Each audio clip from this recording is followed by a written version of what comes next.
Welcome back to ECE 441A, 541A. We are now in a reflective mode, or mood, however you want to refer to it. Lab number 1 is due on Monday. Hopefully you're having success in lab number 1. Not sure I can see the right faces. Oh, so it is working. That's good. Homework number 3 is due a week later, and exam number 2 is a few weeks from today. Is that about 3 weeks from today? It's not that far away, the 19th of October, to put that on your radar screen. And some of you have contacted me relative to exam number 2, and I need to go back and find that information. Today what I want to do is recap where we left off last time, which was looking at the response of a system that is represented in state space form, and we started looking at that in the scalar case.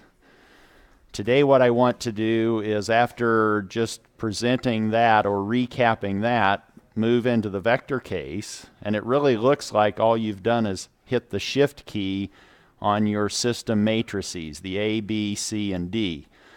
But we will start talking about this new object, this state transition matrix. How many have worked with that before? This matrix exponential, e to the AT. A few of you. We'll learn how to calculate that. The cheer is just how to say it. E to the AT. Phi is equal to E to the AT, but that's not as direct as you might want to hope. So E to the AT can be a little bit more involved in terms of calculating it. We'll talk about doing that with a paper and pencil technique, and some calculators can help you get part of the way through that process. And then we'll talk about, but you already know, hopefully, this last fact, and that is the poles of a transfer function are equal to the eigenvalues of your system matrix A. Now, the poles might be fewer than the eigenvalues of A if you have some cancellations due to zeros, but generically, the poles of your system provide you with the same information as the eigenvalues of the system matrix.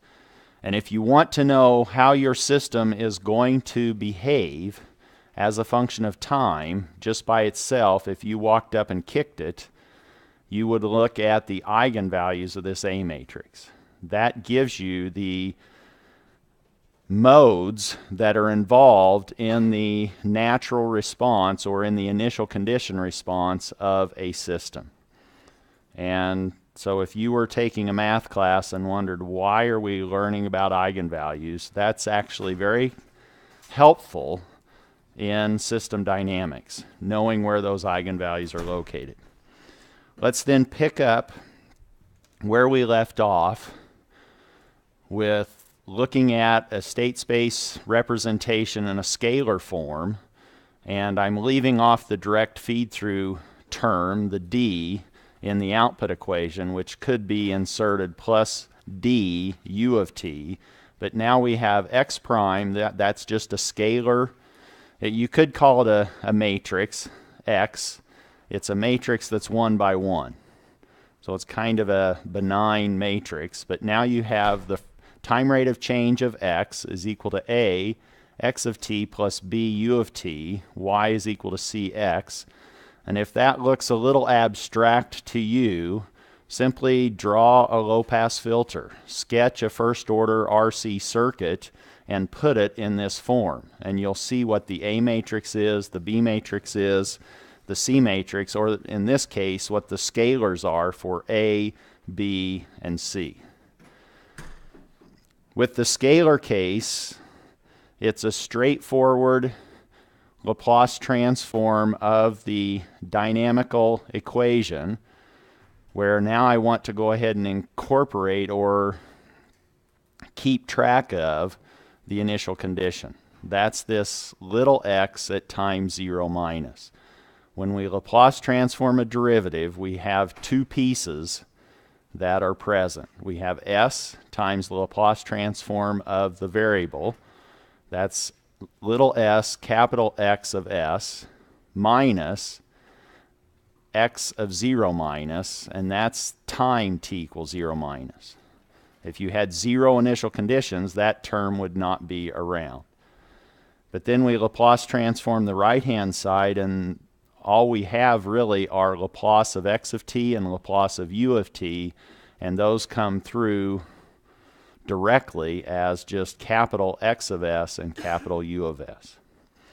The next step in that process of finding or of moving into the frequency domain is to combine like terms. You really only have capital X of s that appears more than once in that equation. Let's move that to the left-hand side of the equality sign. We'll move the initial condition term onto the right, and now on the right is really what's forcing or driving your behavior of your system. You have initial conditions due to x of 0 minus, and you have your forcing input, capital U of s. And if we solve that now for capital X of s, our intent is to jump into the frequency domain, go into the kitchen from the living room, and now you're in the frequency domain. We want to actually go back to the living room. We want to go back into the time domain. We want to now inverse Laplace transform this capital X of s expression. We want to know what's happening as a function of time, what's x of t look like, but this factored form tells us that we really have two parts to that expression for the time domain response of x of t. We have one piece due to the initial condition, and we have a second piece that's due to the driving force or the input force that we're applying to our system.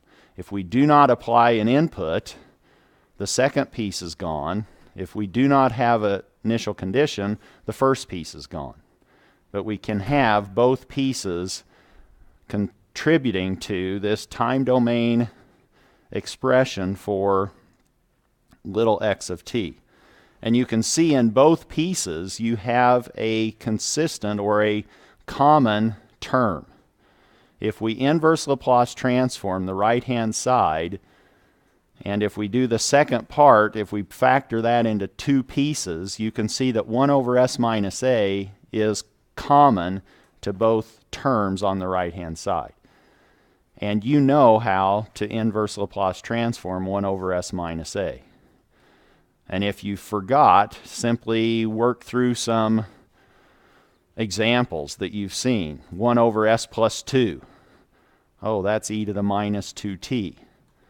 1 over s plus 10. Oh, that's e to the minus 10t. Or if you in fact have 1 over s minus 1, now you have e to the t, something that's growing as a function of time.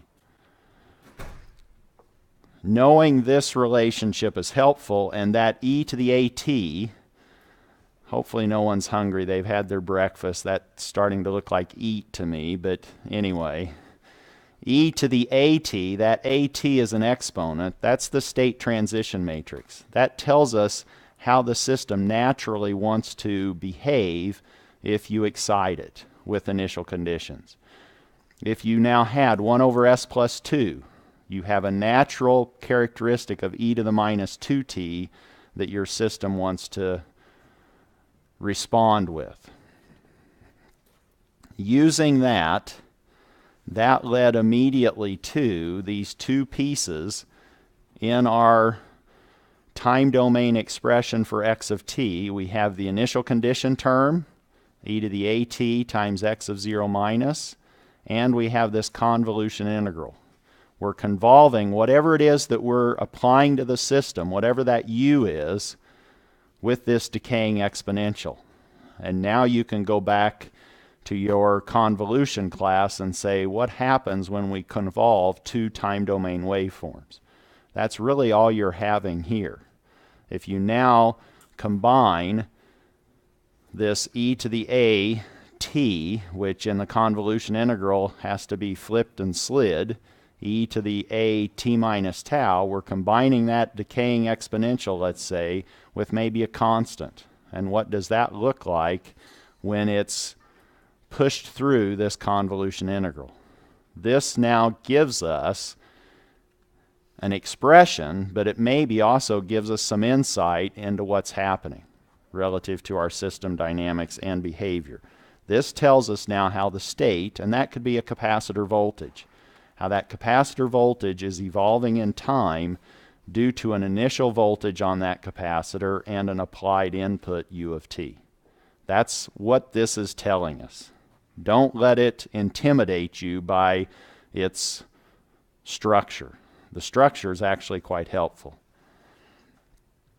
If that's the case, then let's go ahead and look at or examine the higher order situation, which is the vector case. Now let's let this x of t, so before x was a scalar, it was 1 by 1, little n was 1. Here little n could be 25 if we had 25 state variables in our system. But now we have x is a column vector. It's n rows tall, and when we differentiate it, we now have an x sub 1 prime, an x sub 2 prime, an x sub 3 prime, etc., making up this interconnected dynamic system. But what other adjectives could you use to describe this system?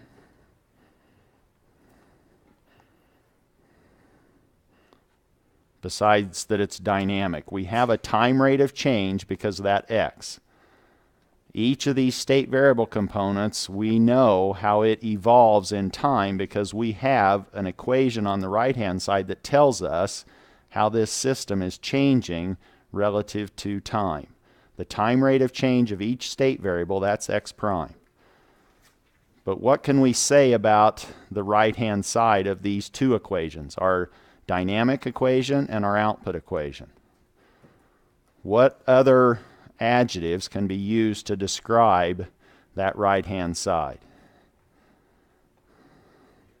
It's linear. What else is it? I haven't given the A, B, C, and D the opportunity to be time varying. It's time invariant. I'm assuming all of the elements in A, B, C, and D are constants, and that particular structure is a linear structure. This is now a linear time invariant differential equation based system.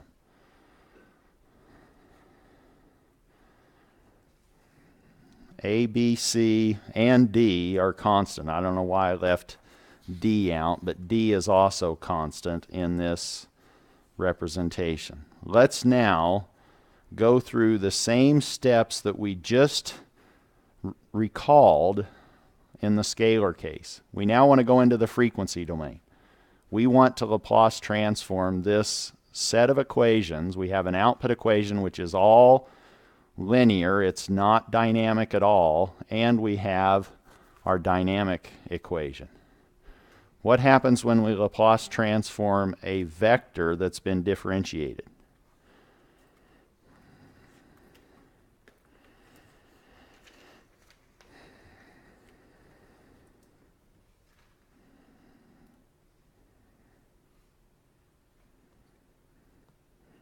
What happened when we Laplace transformed a scalar, a 1 by 1 matrix, when we differentiated? We multiply by s, and s is a scalar.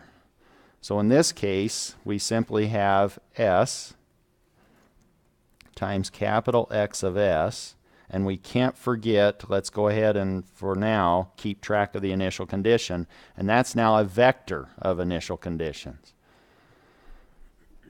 And the right-hand side is similar to what we had before. It's simply A times capital X of s plus B times capital U of s.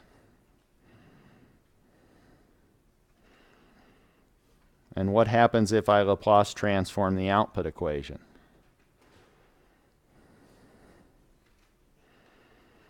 Not a whole lot. I just have to move rooms or hit the shift key or simply capitalize the y, x, and the u. Laplace transforming the output equation, I now have y of s is equal to c x of s plus d u of s. And I want to put all of these pieces together. I want to find what little x of t looks like as a function of time, and eventually I might like to know what's the relationship between the input u and the output y, and maybe I want to look at that in a transfer function form. And I now have all of those opportunities available to me because of how I've now represented and worked with this system of equations. I made a big deal about saying S was scalar. How do I combine S with a matrix A that's 25 by 25 if little n is 25? I have to put in a placeholder, which is the identity matrix, and that now allows me to combine S, which is scalar, with this matrix A. So that now if I combine the terms that involve capital X of S, I now have Si minus A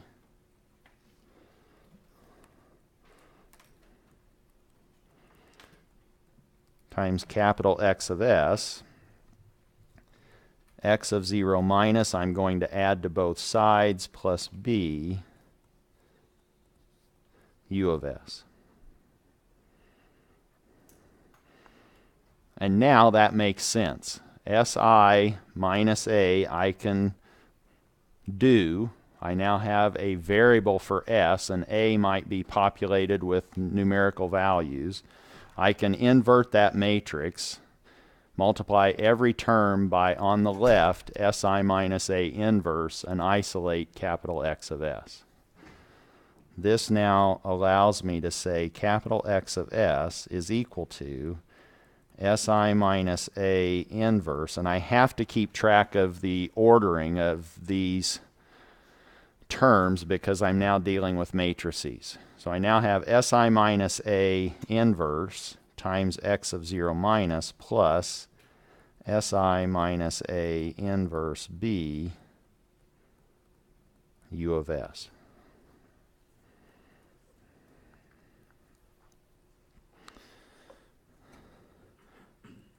I want to take this back into the time domain, and equation-wise it looks consistent with what we had before. And remember what I had in the two terms in the scalar case? I had a 1 over S minus A. That's now sitting there as this Si minus A inverse. And that term is present in both factors.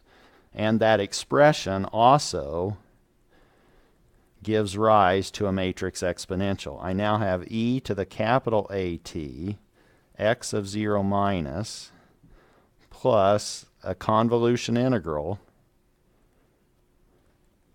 of e to the a t minus tau b u of tau d tau.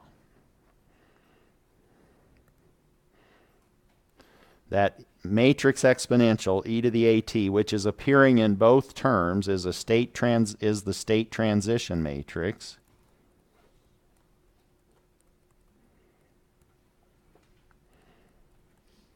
And hopefully you can see that now the time domain value for x of t is made up of two pieces. It has this first piece, which is an initial condition response, and it has this piece, which is a response due to the forcing term or the input. So here I could say this is now our forced response.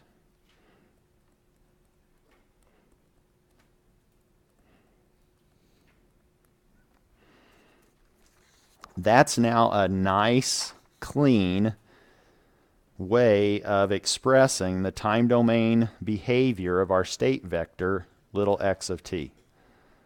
If we can compute the state transition matrix, we can put all of these pieces together.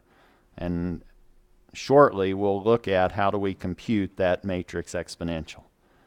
But before we do that, let's not get too far away from the kitchen.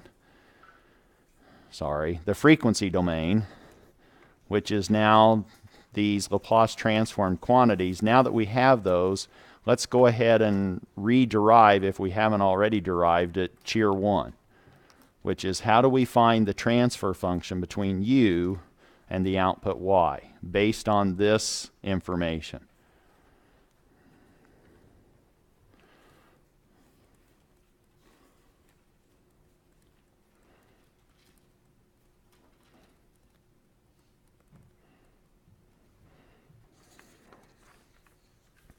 We have y of s.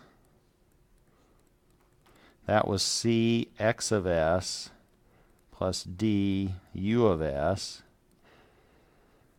We have this intermediate variable, which is the Laplace transform of our state vector. That's capital X of s, but we have an expression for that. That is right there, the expression for capital X of s, and we can put that where it belongs in here, so that now y of s is equal to c si minus a inverse x of 0 plus c si minus a inverse b u of s plus d u of s. I don't want to forget that last possible direct feed-through term in my output equation, capital Y of s. This has now been available to us, or comes to us, because we had that expression for capital X of s. We just substituted it in, and now the only pieces that we have in this expression for our output are the initial condition, obviously the system, which is C, A, B, and D, and the input U. If we want the transfer function, does this give us the transfer function directly? What do we do when we're interested in a transfer function? Or what have we said we typically do? If we want the transfer function from this,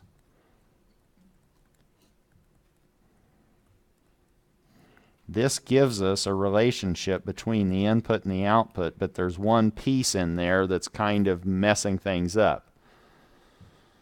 That's the piece that is due to the initial conditions. Let's just set the initial conditions. If we really just want the input-output behavior, let's forget the initial conditions. The input-output behavior gives us our transfer function. So let's set the initial conditions to 0.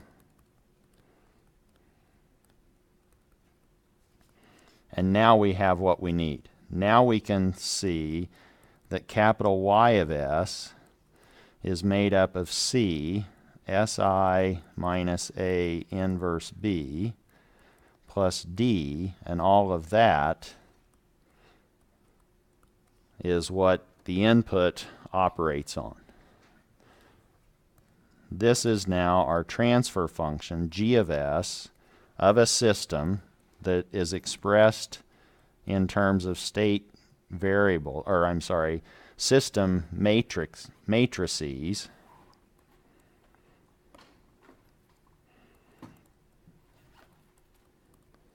which we now are using as A, B, C, and D.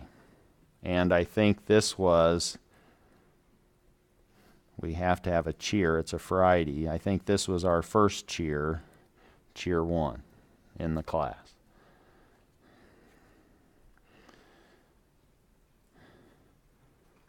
Questions on what we've done so far. So now we have a time domain expression for x. You could also find the time domain expression for y if you wanted. We also have derived this cheer 1 as the frequency domain representation of our system based on the system matrices A, B, C, and D. Let's now, what was involved in some of this discussion, has been this state transition matrix, this e to the at. That's sort of been hit or off to the side while we've been talking about that. Let's now bring it into focus and see if there's a way to actually understand it or create it. So now let's look at the state transition matrix more closely.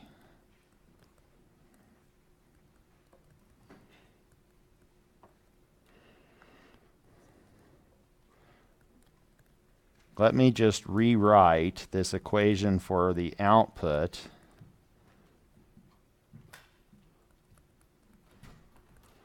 that was a function of a lot of these terms.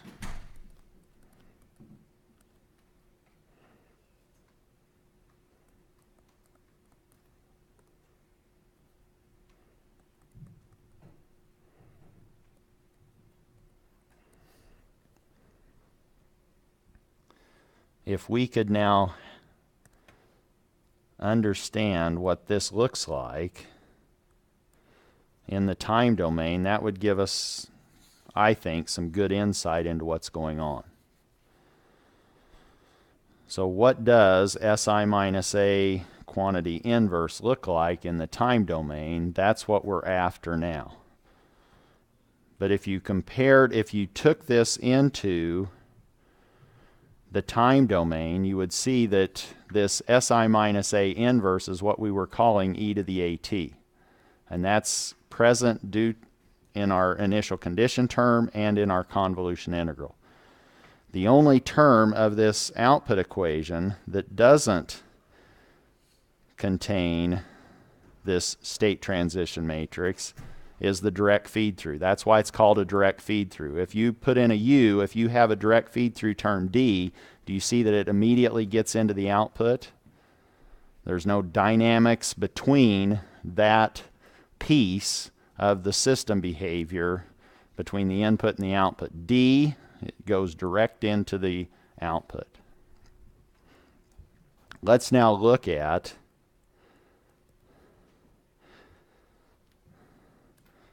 inverse Laplace transforming SI minus A quantity inverse. That's actually how you could define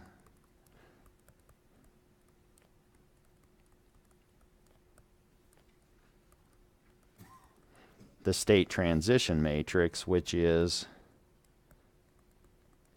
e to the AT. And we actually might give it its own notation.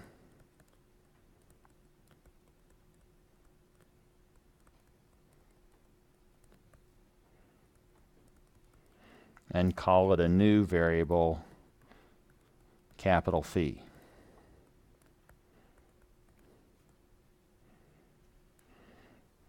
So I may just say phi of t, I may say e to the AT.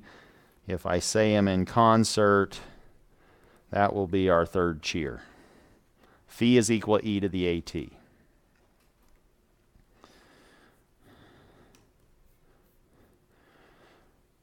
Now, typically at the end of a commercial, you have all your disclaimers that go about 90 miles an hour, right? They speed up the verbiage, so I can't do that. So I'm doing it at the front of the commercial. We're going to talk about e to the AT, but before we get too far into it, let me tell you what it is not.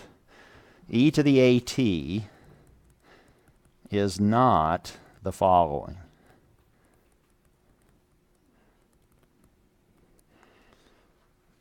If I gave you, let me just do it via an example. Suppose I gave you an A matrix that was 2 by 2, and I said it's minus 3, 1 in the first row and minus 2, 0 in the second row. E to the AT is not equal to just exponentiating each of these elements. E to the AT is not e to the minus 3t, e to the 1t, e to the minus 2t, and e to the 0t. That is not e to the AT.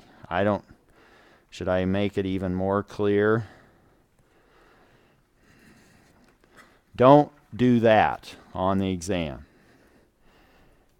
You can say e to the AT and say I'm out of time, but don't do this.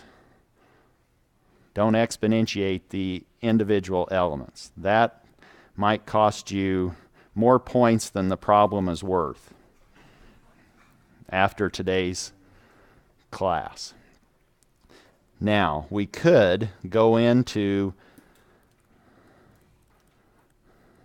the archives and find the definition. We could say, oh, e to the AT, oh, that's just an infinite series representation of the identity matrix plus A times T plus A squared T squared over 2 factorial plus A cubed T cubed over 3 factorial. And that's why I said maybe you just write down e to the AT and say I ran out of time. I don't have time to compute an infinite number of terms and add them together. Well, we don't have to do that either, but by definition, that is the matrix exponential.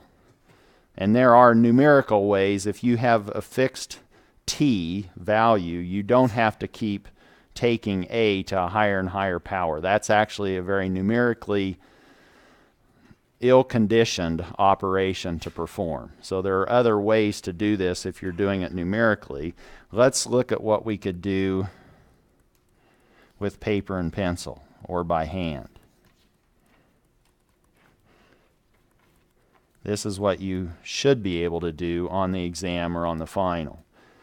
You know now that e to the AT corresponds to the inverse Laplace transform of SI minus A inverse.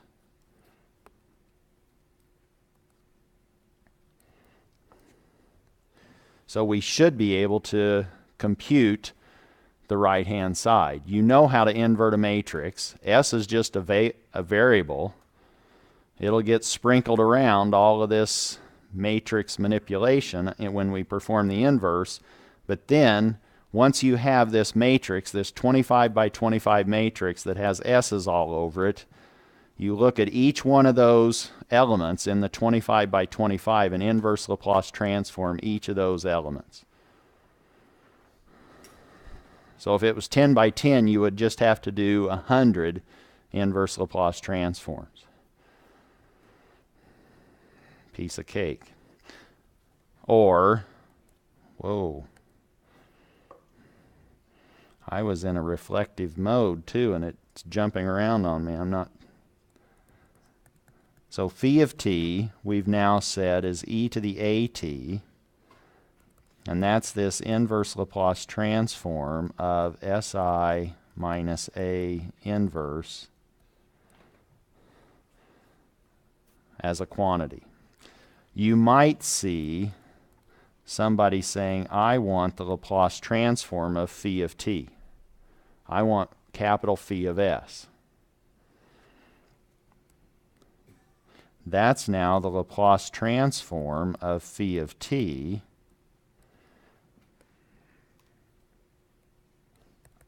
But what happens if we Laplace transform the right-hand side of this middle equation? We Laplace the inverse Laplace. Those are inverse operations, so we're left with, if somebody wants capital phi of S, you can now just hand them this matrix. Si minus A, that quantity inverted. So let's look at an example of this. Suppose that somebody gives you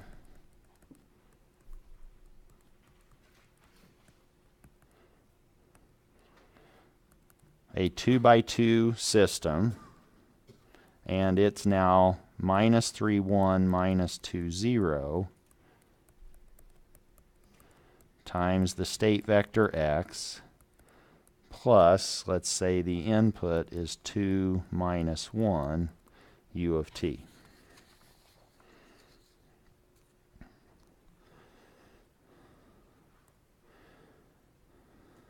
We want now for this example to find this matrix exponential e to the at, which now we know is the inverse Laplace transform of SI minus A inverse.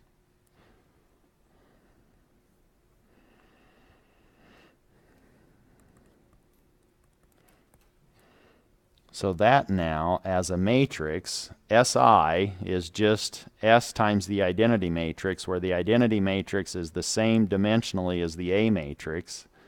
I is now 2 by 2. We have S's on the diagonal, and we're subtracting the A matrix from those S's on the diagonal.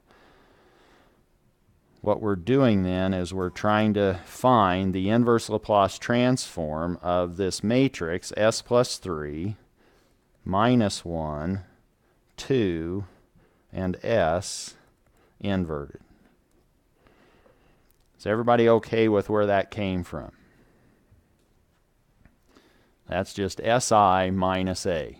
And then that matrix, that symbolic matrix, inverted. If you have a powerful calculator, it will perform that inverse symbolically. If you have an 89 or an Inspire, if you had the 89, it's easier maybe to play with x as a variable, but you would put in x plus 3 minus 1, that's the first row, semicolon, 2, comma, S, and inverse, well, actually, let me go ahead and do it the way you would do it. You maybe say upper caret or caret, parenthesis minus 1, and out will fall the inverse symbolically of that matrix. Well, we'll do this maybe 2,000 or 3,000 times in this semester, this course, so I don't know if it's worth the price of a calculator to do this. Joking a little bit. So we can do this by hand a few times. Let's do it at least today and see what we end up with if we now take the inverse Laplace transform of that matrix. How do we invert a matrix? And now this is 2 by 2. We could do that fairly quickly, but let me do it in a long way. We first divide by the determinant, which in this case is S times S plus 3 minus the product of the off diagonals. That's a given. 1 over the determinant. Then we take the cofactor matrix and transpose it.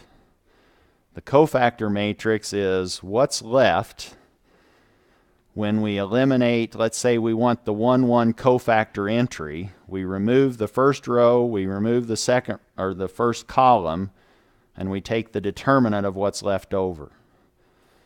If I now remove the first row from that symbolic matrix and remove the first column, what's left? S. What's the determinant of S? That's a scalar, so it's not that involved.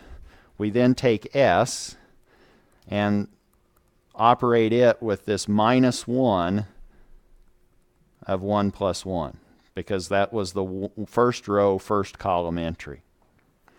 If we do the same thing, let me talk this one through. I want to now find the cofactor of this guy. So I remove the first row and I remove the second column. And what's left?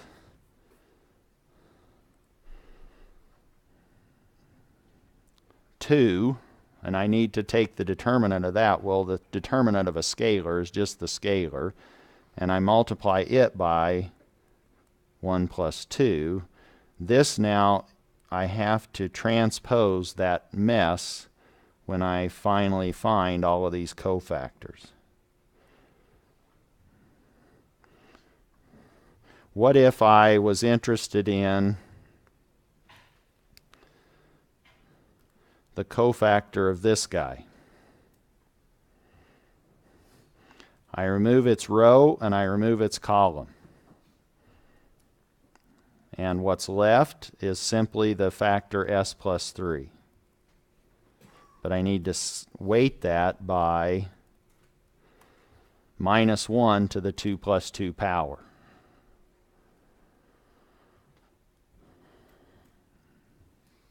And what's the cofactor of the only term remaining? This one, whoops. I remove its row, I remove its column, I now am left with -1. I now multiply that by -1 raised to the 2 plus 1 power. Is it clear where I'm coming up with these terms in this cofactor matrix that I need to transpose?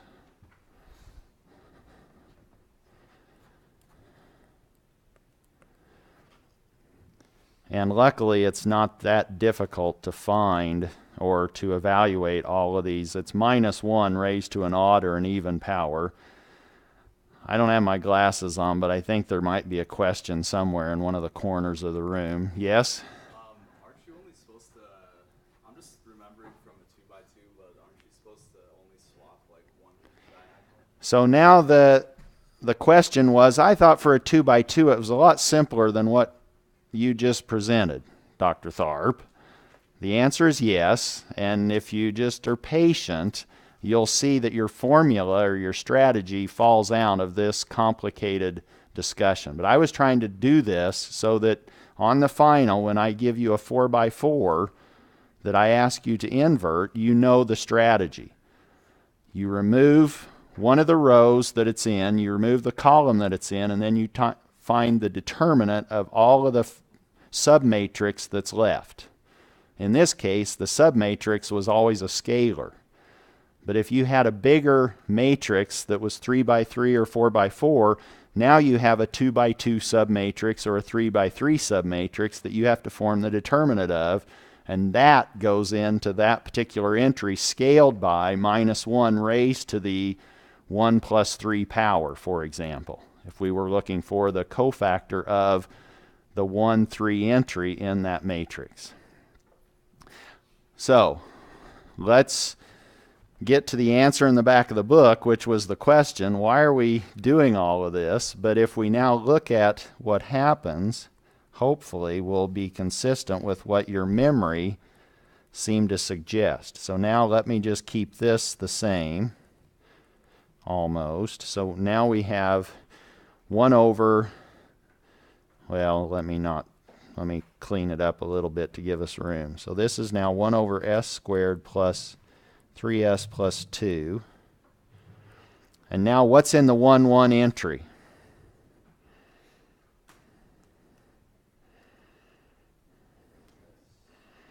It's just s times -1 squared. That's just s. And how does that compare with what we started with?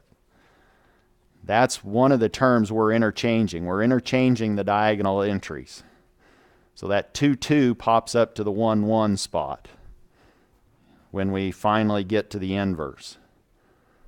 The second diagonal piece is now s plus 3 raised or multiplied by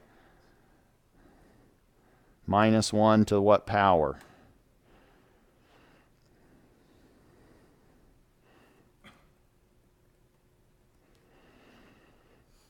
To the 4th, which is even, so we just keep the s plus 3. Let's look at the other 2 pieces, off-diagonal pieces. And then we're going to transpose those so that they're going to flop down. The 2, 1 entry is going to come from the 1, 2 term in our matrix before we transpose it. So I have 2 times -1. That becomes a -2. And the last term or entry is now a 1. So I hope now if you look at that 2x2 matrix here and compare it with this one, do you see that we just interchanged the diagonal terms and changed the signs of the off-diagonal terms? That's the strategy for a 2x2. And if you forget, you could simply multiply what you think it is times what you started with, and if you don't get the identity matrix, you know you remembered your formula wrong. All right, so now what are we left with? We're getting there. Imagine this for a 4x4 on the final. This is a 2x2. 4 terms. A 4 by 4 is 16 terms, right? Just saying. Do some practice. What do we have? We have s over s squared plus 3s plus 2. We have 1 over s squared plus 3s plus 2. We have minus 2, same denominator, and s plus 3.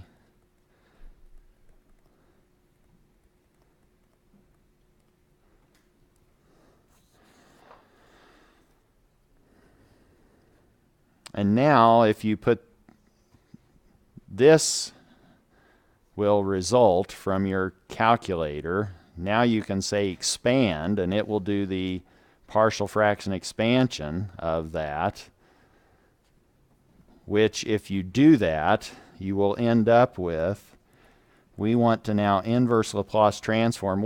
How does s squared plus 3s plus 2, does that factor?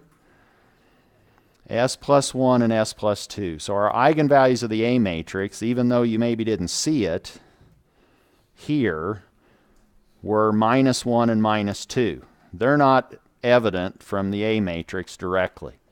But that's how our system evolves, with a minus 1 and a minus 2 for the eigenvalues. Now if we do the expansion, we end up with minus 1 over s plus 1, if I write this down right, plus 2 over s plus 2. That's the 1, 1 entry. And you can invert that immediately in your head. The 2, 1 entry is minus 2 over s plus 1 plus 2 over s plus 2. So you have e to the minus 1s and e to the minus 2s floating around that are scaled and combined. 1 over s plus 1 plus a minus 1 over s plus 2. And finally, 2 over s plus 1 minus 1 over s plus 2. Well, let me do a minus there since I have dashed lines that maybe we'll get confused with minus signs. Questions on that?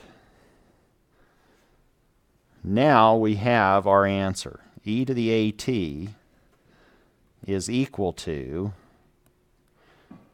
do you see how we're inverse Laplace transforming each of these individual elements in that SI minus A inverse matrix?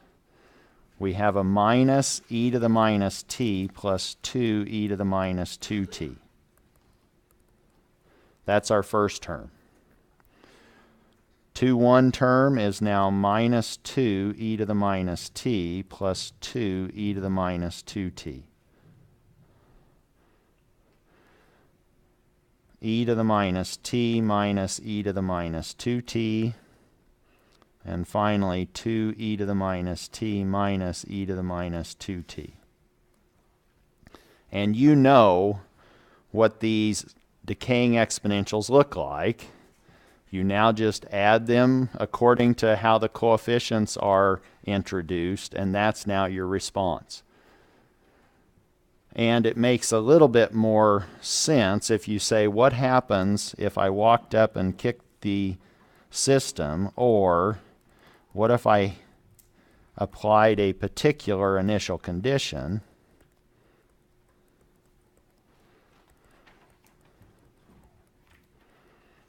which now, suppose that I now apply 4 as my initial condition on x sub 1 of 0 and 7 as my initial condition on x sub 2 of 0.